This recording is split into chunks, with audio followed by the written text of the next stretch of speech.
up, YouTube? I am your host, Mediocre Tutorials and Reviews, back in here with one more video. Guys, listen, I just came across this video not too long ago. Apparently, it's a young lady who is upset that she recently broke up with her boyfriend after he consumed a degree of the red pill and it forever changed their relationship. Let's go over it.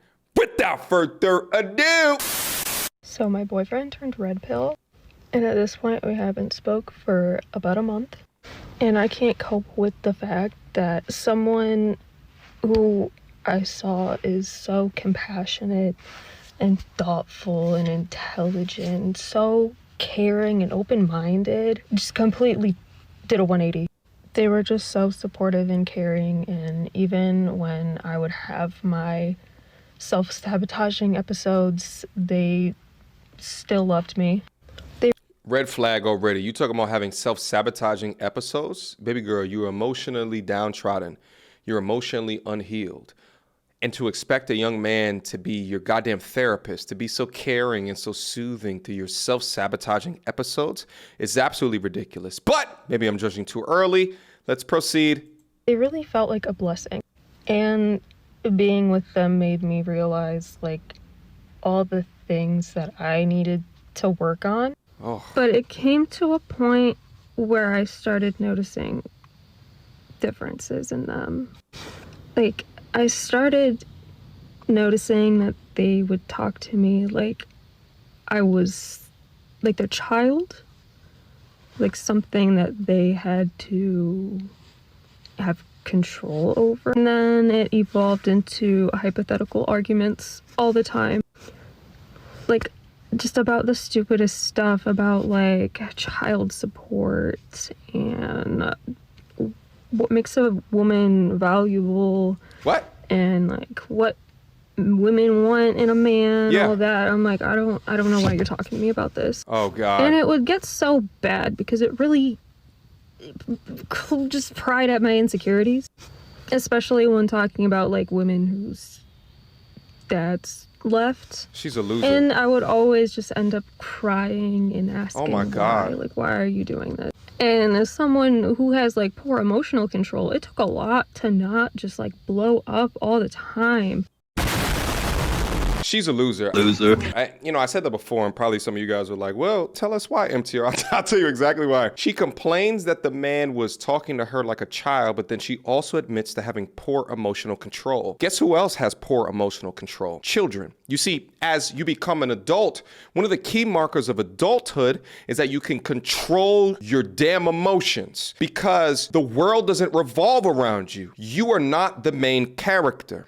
Okay? Just because you feel a certain type of way doesn't mean that your feelings are accurate or that the man has to be the pincushion for your emotional roller coaster. From a hormonal perspective, yes, women guide their lives with a much more emotion. And I think from a biological perspective, there's a lot of benefit within that between the yin and yang, between the masculine as well as the feminine. However, admitting that you self-sabotage and admitting that you have poor emotional control gives us a lot more information to the type of woman that he was dealing with. And looking at the content within the spaces right here woke him up to how he should actually be treated as a man. Because see, he found this content because he sensed something was wrong.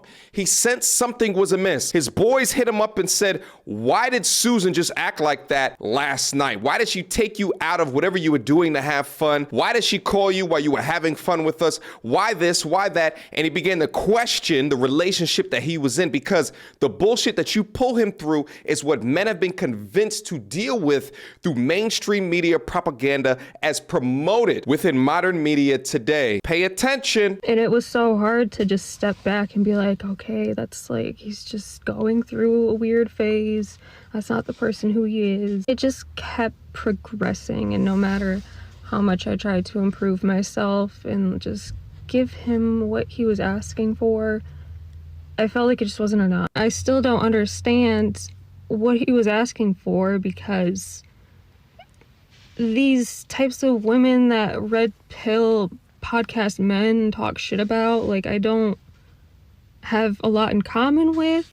Like, I'm sorry, let me just read some of this garbage. This is not to say there is anything wrong with women who party and dress how they want or that we don't have anything in common. Women aren't the issue. I don't go out, I don't party, I don't dress really showy. I'm not a gold digger.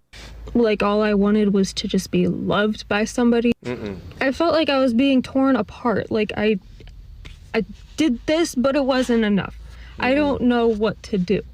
What's happening here is oftentimes what I see where women take a look at certain different types of content creators or certain different type of podcasts, and they prescribe kind of the lowest barometer of women towards the talking points.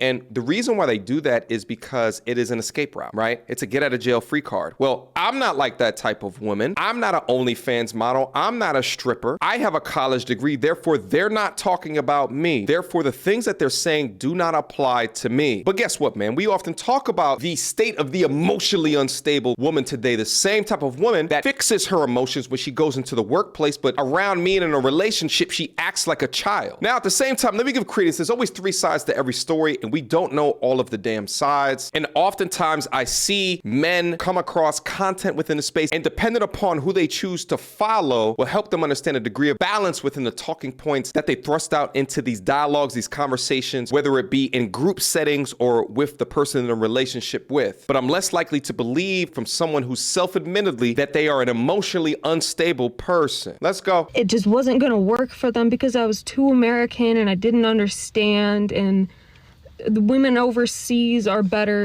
And it just really broke my heart. It broke my heart so bad. And it got to the point where my family witnessed it firsthand, like what they were doing, and that's when it ended. And I can't find closure because I'm like, what happened to that person? To your pincushion. I feel like I don't know who this person is. What happened to the person I felt safe with? Because what happened to your whipping boy? Who they became, sometimes I did not feel safe. And it just hurts so bad. It hurts so bad. Oh, this is terrible. And I can't wrap my head around it. I can't believe it. I feel like RedPill men stole my future husband from me because I really thought this was the person. And even after talking about this, I'm like physically shaking because it was just so bad. I'm physically shaking. Oh my gosh, he turned into a RedPill man. He's stolen him away from me. Me, I. Nothing about accountability, nothing about fixing her emotional instability or her self-saboteur state of living and emotional incapability. Nothing about that. It's all other.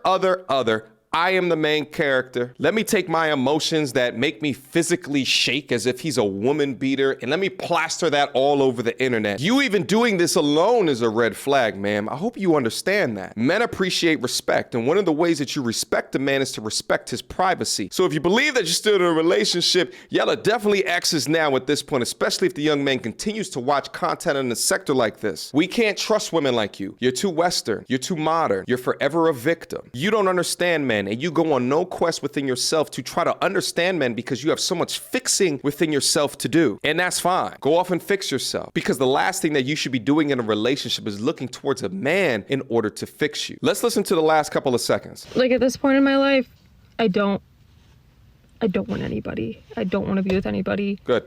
If they're going to do that to me, if they could just treat me that way. To my young kings out there, do understand that there's a reason for gender roles in a relationship. If you let an emotionally unstable and incapable woman lead you in a relationship, not understand your role as being a masculine leader, then it will never work out. Unless from the core of your essence, you're a feminine young man, but it can never work. Sensitive women, much more emotionally baked, and I'm talking about within the boundaries of reality. Unlike her, she's got issues, but a much more emotionally feminine, sensitive women love masculine men. They love leaders. And in fact, they do not operate well unless you are providing security, provision, as well as protection and leading them to the promised land and back. What happened to this young man is that he realized he was pedestalizing that which is unworthy of be pedestalizing. Went on the internet, found content that began to restructure in his mind his importance and his power as a man, and began to communicate that. Now, the way that he probably communicated it was very rough, especially if he became angry or was in a state of rage as he was communicating it. I can see and understand that. But once you communicate your rightful place within the relationship, or begin to communicate that you are a man of value and substance and presence as well, and if they are not in the mindset to come along with the same ride that you are on, then you gotta leave them back to the streets. She belongs to the streets. Percocet, yeah. Miley Percocet, Percocet, yeah. At the end of the day, my G, you leave women like this alone because they're victim-seeking time wasters. Within your young 20s, it's the most amount of time that you have to dedicate to creating yourself within your masculinity as well as within your manhood to be the greatest version of yourself possible. And if you waste your damn time on time wasters, and I'm not even just talking about women like this, the hub, alcohol and drugs, overindulging in video games, these things will lead you to a life of perpetual unhappiness. The greatest decision that you will ever make in your life is deciding on the exact type of woman that you choose to wake up to each and every day. And if you choose the correct one, it will exponentially increase the degree of potential happiness within your life. We must work hard, them less so, to achieve the same degree of joy and or happiness. W's down into the chat for the young king for understanding his greatness. Questions, comments, concerns?